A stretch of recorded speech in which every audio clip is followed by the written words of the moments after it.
Sierra has all the best active and outdoor brands you need. From athletic stuff, like a full court pickup game, swish, to athlete-ish stuff, like a half-mile stroll. Get those steps in. And for morning hikes up the mountain trail, good pace. To nighttime ghost stories from the camping chair. What a twist. Whatever level of active, Sierra loves it all. Head to Sierra or Sierra.com for the brands you want at the prices that let you do it all. From athletic to athlete-ish, Sierra's got it. Smart, sharp, and slightly unhinged. Late Night's Fresh Perspective.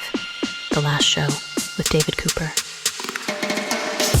I remember a time when a teenager could post a dancing video and wake up in the morning and be globally famous. A small town figure could make a few scrappy vids and be an internet celebrity overnight, but those days, they might be ending. The algorithm may no longer produce content creator superstars like it used to. The internet's new rule, get weirdly specific with your content or get ignored. So is online fame officially out of stock?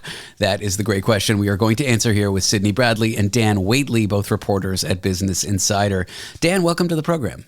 Thanks for having me. And Sydney, welcome back. You were on the show earlier. Thanks again for being here.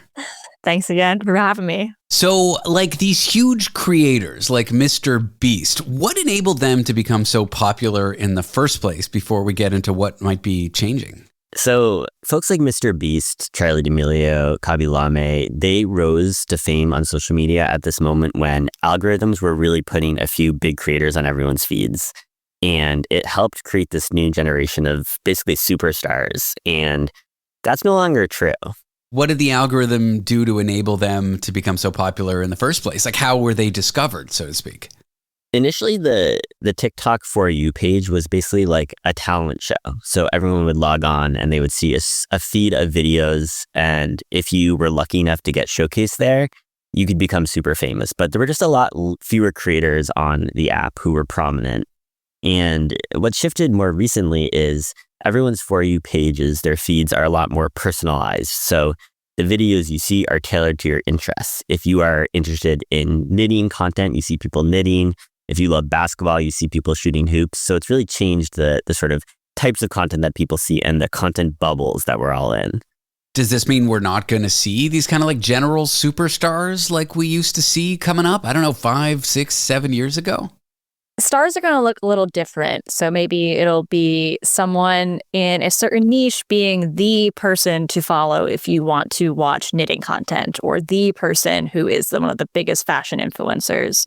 But being the everything creator is almost just as hard for a social media platform to be the everything platform for everyone.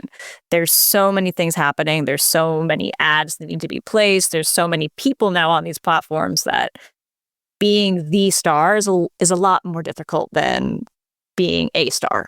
It seems to me like in the early days, you could collab your way into fame. Like you do a video with another moderately famous person. They do a video with you. You'd share each other's following. Now what I'm hearing is it's like stay in this very specific lane. You can't leave it. You need to be a very kind of fixated creator. When and how did this shift happen? Was it gradual over time, or did the people at these companies like TikTok, YouTube Shorts, things like that, they just wake up and switch the algorithm overnight? Yeah, I mean, the change was gradual, I would say. It wasn't like we suddenly stopped seeing these mega stars. But I do think that in the last couple years, we've seen a push toward personalization. A lot of that is because every social platform is kind of trying to be TikTok now. Instagram used to be this place where you could build an audience, a following, score brand deals. And now the most popular thing, I think, and correct me if I'm wrong, Sydney, is Instagram Reels. People are mostly watching videos on Instagram. We also see similar trends happening on YouTube. YouTube Shorts, I believe, gets 200 billion views a day. Wow. And so the rise of short form video really, I think, is the sort of pivot point in terms of these types of stars, these kind of mega stars disappearing. And it's not that TikTok wasn't making mega stars. It's just that there are so many people now making videos that it's way easier to create the sort of personalized feeds for users. Even social media platforms that I remember being heavily text-based, like Reddit. If I scroll through Reddit, I'm seeing TikTok-like content these days. If my big dream was to be a short-form video content creator and be hugely successful at it, what advice would you give me today if I was starting like right now? I think advice that I hear a lot from creators as well is figure out what your niche can be. And if something that you really care about or have a lot of experience in, that you can roll with that and run with it. Something that makes you stand out and can build a community around is definitely something you want to focus on as a creator right now.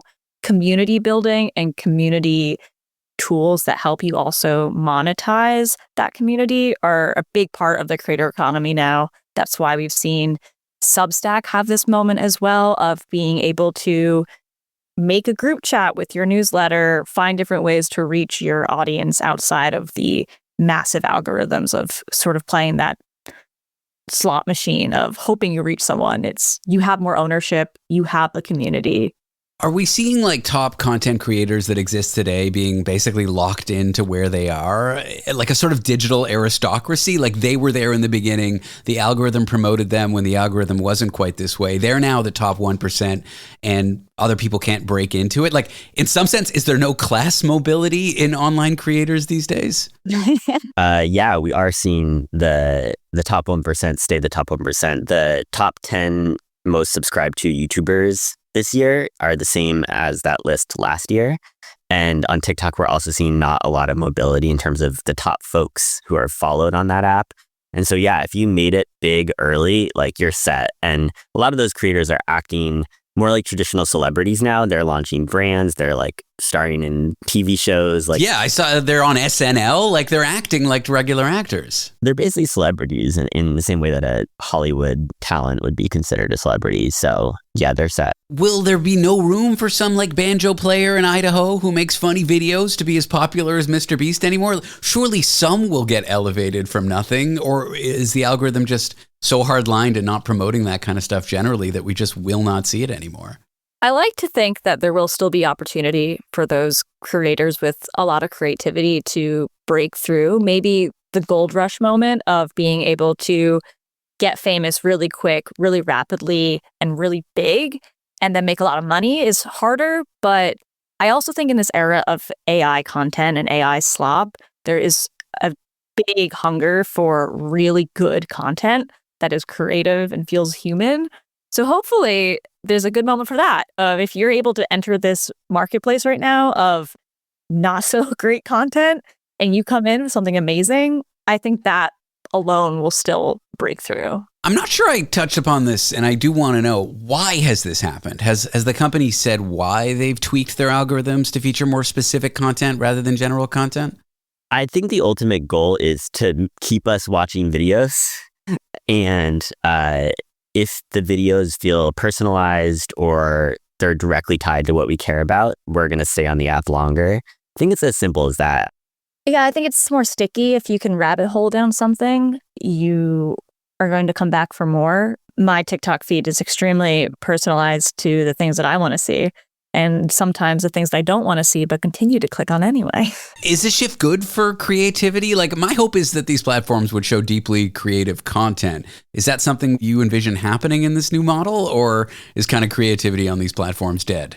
I think we're seeing more creators than have ever existed before. And so like you're not going to be globally famous necessarily anymore, but as Sydney was mentioning, if you are a fantastic banjo player or you make really beautiful paintings, you're going to find the right audience for the videos about your work and build that sort of loyal fan base who actually cares about what you're doing versus a casual viewer who just happens to see you show up in the feed. So yeah, I think creativity is blossoming in this age. I will say, are people actually making enough money to support themselves? Harder question to answer, just because these platforms are not incentivized to like help people make a living. They're incentivized to build sort of revenue share programs that are broad and cover a lot of different people. But some people are making a lot of money, some people are making not enough money. And I think that's a big thing to keep an eye on. Well, if you want to find out more about this topic, you can read Sydney Bradley and Dan Waitley's piece. The piece is called Hitting the Social Media Jackpot is Harder Than Ever, and It's Changing the Creator Economy. They are both reporters at Business Insider. That's where you can read the article. Dan, thanks for being here. Thanks for having me. And Sydney, thank you again for being back. Absolutely, my pleasure. Monster Energy. Everybody knows White Monster Zero Ultra. That's the OG. It kicked off this whole zero sugar energy drink thing. But Ultra is a whole lineup now. You've got Strawberry Dreams, Blue Hawaiian, Sunrise, and Vice Guava. And they all bring the Monster Energy punch. So if you've been living in the white can, branch out. Ultra's got a flavor for every vibe. And every single one is zero sugar. Tap the banner to learn more.